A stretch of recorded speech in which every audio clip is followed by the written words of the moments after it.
What's up, YouTube? This is Too Raw for TV. All right, so I did a video yesterday,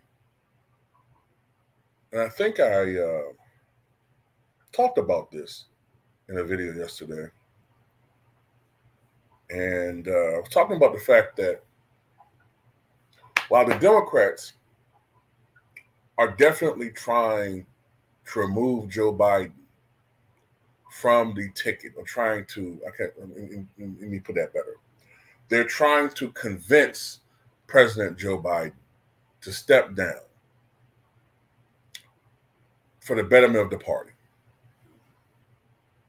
They know that he's prideful, and they know that he wants to serve 4 more years, but from an electability standpoint, he will hurt the Democratic Party, not just as far as the executive branch, but most importantly, the legislative branch, and a little bit farther out, the judicial branch. Because if Donald Trump becomes president, there's a belief that in the next 4 years, perhaps a justice may retire that's liberal leaning or Democratic in nature, or at least suspected to be a Democrat, and that he'll replace them with a conservative judge and make the Supreme Court even more conservative. Remember, for so many years, the Supreme Court had a 5-4 split, conservative, liberal. Under Trump, it became 6-3. And there's a chance if Trump becomes president again for another retirement, another defection. Well, I can't say that. Well, I guess defection via retirement. He can push the Supreme Court to a 7-2 super conservative majority. So a lot of it is at stake in this election. And I talked about how while they are ostensibly trying to remove Biden from the top of the ticket, in actuality, and AOC talked about this, and that's the video I did yesterday. In reality, they're trying to kill 2 birds with 1 stone. They're trying to get rid of Biden, but at the same time also that will get rid of Kamala Harris. You see, Kamala Harris, let's be honest, I've said this for years, and I got backlash for this. Other people said the same thing. I've been telling you for years that both parties are racist and that we really should have our own political party. Now, the reason why I'm more on the Democratic Party is because the Democratic Party reminds me of that friend that uses another so-called friend and really isn't their friend, but pretends to be their friend, but he really uses them. You know what I'm saying? And that's what the Democratic Party does. They use us every 2 to 4 years for a vote, pretend like they're going to do something for us and in return for that vote, and never do anything. Not anything really tangible. Just, you know, they might hold a fish fry, visit a church, and say some good shit, but nothing ever really gets done. Meanwhile, everybody else part of the coalition, Asian Americans, liberal white Americans, Latino Americans, everybody else, you know, the alphabet people, especially now, they get something for their vote, not us. But they're trying to get rid of Kamala, and be honest with you, because they perceive her to be a black woman, and they don't want a black woman in that position. And I'm talking about not MAGA. Obviously, they don't either. We know they're racist. But people within the Democratic Party leadership, the elites, many of them are racist too. Oh, it's fine as long as you stay in your place. Oh, they'll champion equality and all that type of stuff. As long as you still recognize the white supremacy power structure. They'll give you a token position. They'll say some nice things towards you. As long as you don't pose a threat and be a real power. As I said before, both parties do not want, especially a fundamental black American, They do not want us in a position of authority. And usually when there is a person at the position that's apparently outwardly black, they're usually either biracial, and there's nothing wrong with that. I'm not saying there's anything wrong with that. What I'm saying is these Democratic racists, and on the other side, the Republican racist you know what? They need somebody that, if they're going to be in a position of power, they need to feel like they have some leverage, or they have someone who's an ally. So they'll pick someone who is of mixed race, so because they know that you'll have some loyalty, more than likely, to their race, because one of your parents is of that color, especially if you're on good terms with that parent. Or you're married to someone of that, you know, Kamala Harris is married to someone who's not black. Barack Obama was biracial. Ketanji Jackson, whatever her name is, the Supreme Court justice, she's married to someone that's not black. And I'm not saying there's anything wrong with it. I'm talking about how they view it. Okay? They need to see that. If you're a black person and you were born here and you speak on black issues, you're going to be relegated to a certain position like Jesse Jackson. You might be able to run a token campaign, but the media is going to be against you, and they're always going to pigeonhole you as, quote unquote, the black candidate. Whereas Barack Obama got to be a national candidate, and he had to jump through hoops to do that. He had to constantly throw other black people on the bus, like Reverend Wright. Remember that? He had to throw Farrakhan under the bus to appease the gatekeepers. This is what I'm talking about. But with these individuals, they don't want Kamala to be in that position, because at the end of the day, if Joe Biden runs, and we already know that he is declining, and they know that, even though they're trying to perpetuate one of the biggest hoaxes of all time, that he is alert and able to do the job. He's deteriorating before our very eyes, and the decline is happening faster than they had anticipated. They had hoped that he'd be able to last 2 terms. He's running on fumes now, trying to secure a 2nd term. So they know the odds are very, very strong and great that over the next 2 to 3 years, if Joe Biden gets elected president to a 2nd term, he's going to likely resign due to being non-compos mentis, and Kamala becomes president. And if she becomes president, then if she runs in 2028, well, you can't run against an incumbent. They're not going to win. You know, it's very difficult to beat an incumbent when they're running for election. Even Gerald Ford, as unpopular as he had become after Watergate, he still was able to beat the charismatic Ronald Reagan in the primaries. Barely, but he did it. And with the way the media is so slanted for the left, they're gonna help out Kamala. So that's their biggest nightmare. That's their biggest nightmare. So they're trying to get rid of Kamala and put in place other candidates that they think are more preferable. Maybe Gavin Newsom. I've seen some other people being named. Gretchen Whitmer is another candidate. And look, black women who demanded that Joe Biden pick a woman of, quote, color in 2020, and they got their wish, because black women have been the most loyal Democratic constituency of, hell, the past 50 to 60 years. Black women demanded that he pick a woman, a quote unquote color, and ultimately they picked Kamala Harris, right?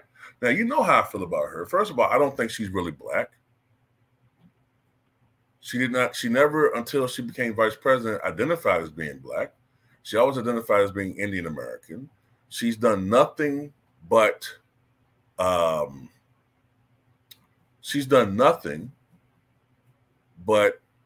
if anything, hurt the Black community.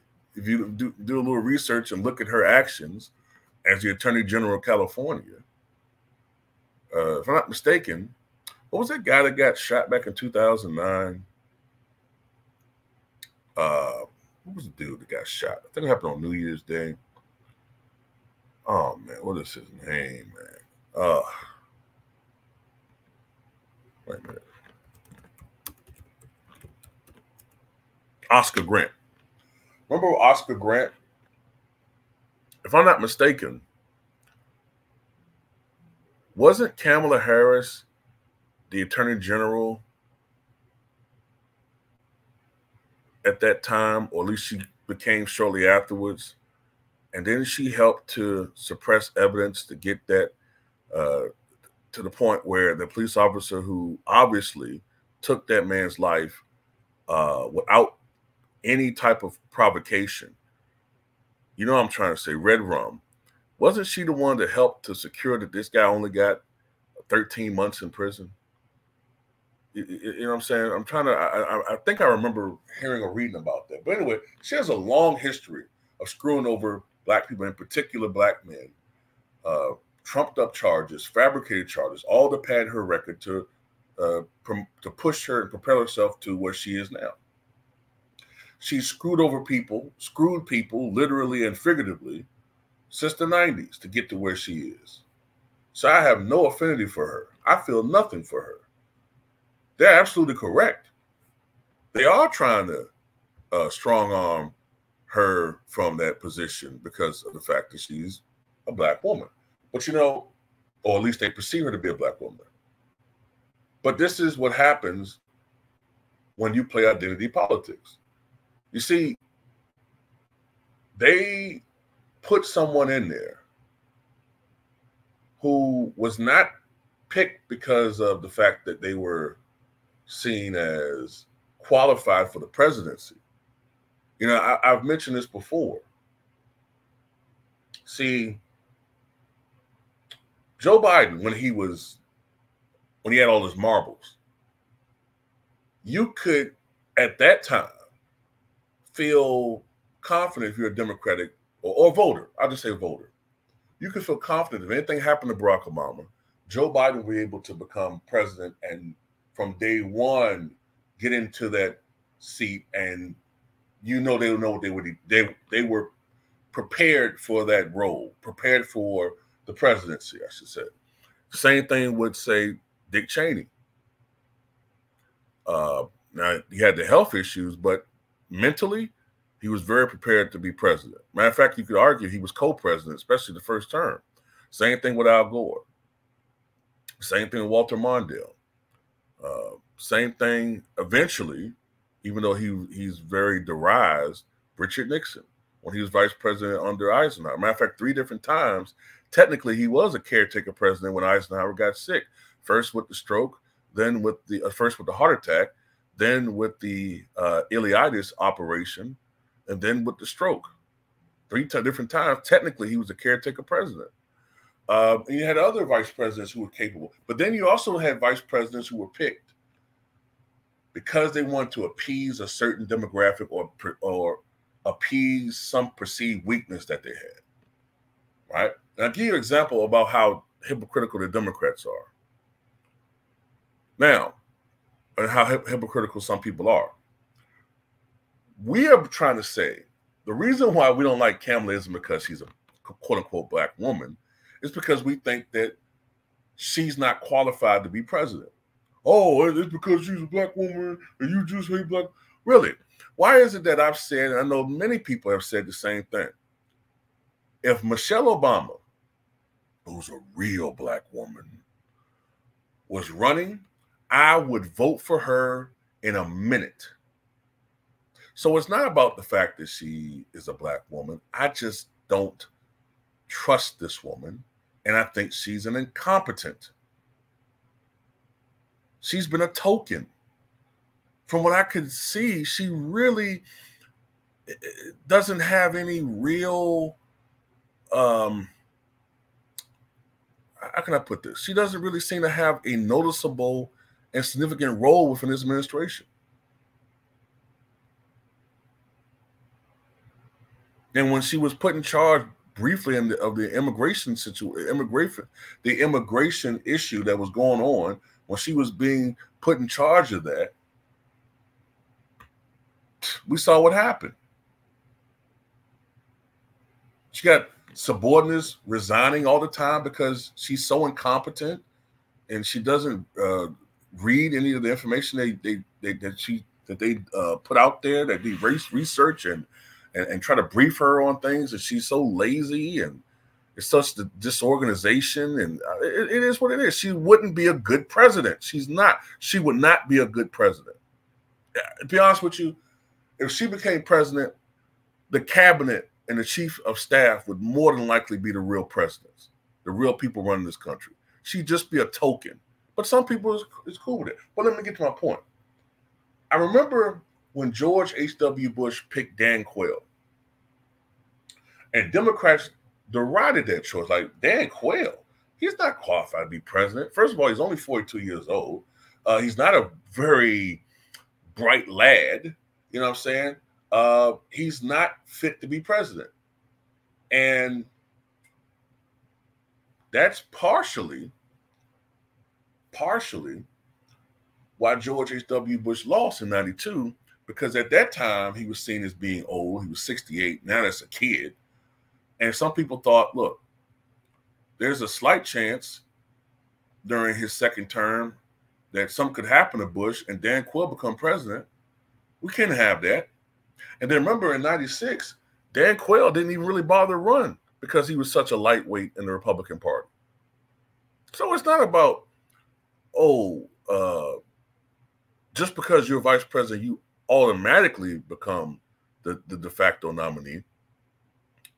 It's not always like that. But in this situation, I'm sorry. I know that there's a lot of sisters out there that want her to be in that position. This is what happens when you play identity politics. She was only put there to serve a certain purpose, to appease you.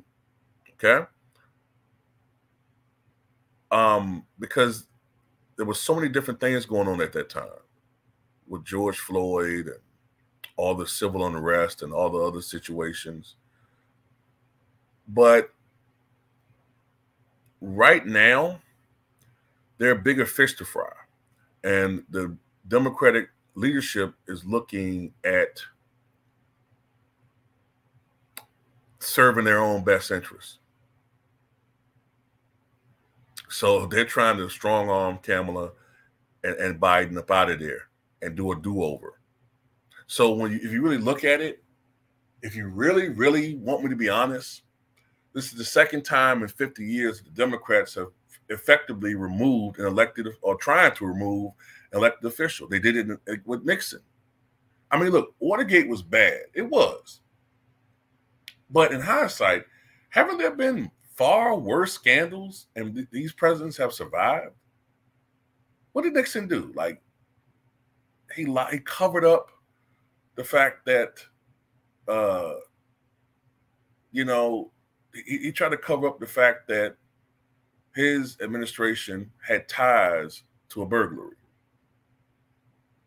that he didn't know about at first. I mean, it's bad. And we did have different standards back then, a higher standard of ethics. But in today's society, is that really that bad? If we had a Fox News back then, if we had all these right-wing news media, Nixon would have survived. But the heavily Democratic Congress, who were in charge of the proceedings, the Watergate hearings, largely on party lines. Although some Republicans did vote against Nixon, they got him up out of there, and now they're trying to do the same thing. One thing I will always say about Republicans versus Democrats, and this is the one thing that I think Republicans do better than Democrats. Republicans do a lot better job of listening to their voters and their base. Donald Trump knows that his people are those rubes, are those hicks. He knows those are his people. They may be poor. They may not have much power, but those collectively, those are his people. Those are the mostly 74 million that came out in droves and voted for him in 2020. The Democrats don't listen to the most important and most loyal parts of their base. The Democrats are going to listen to their leadership and the donors. And then they wonder why they're probably going to lose in this election cycle. They're going to lose. They're going to lose because they put themselves in this position. But anyway, that's all I got to say, but let's tell me what you guys think.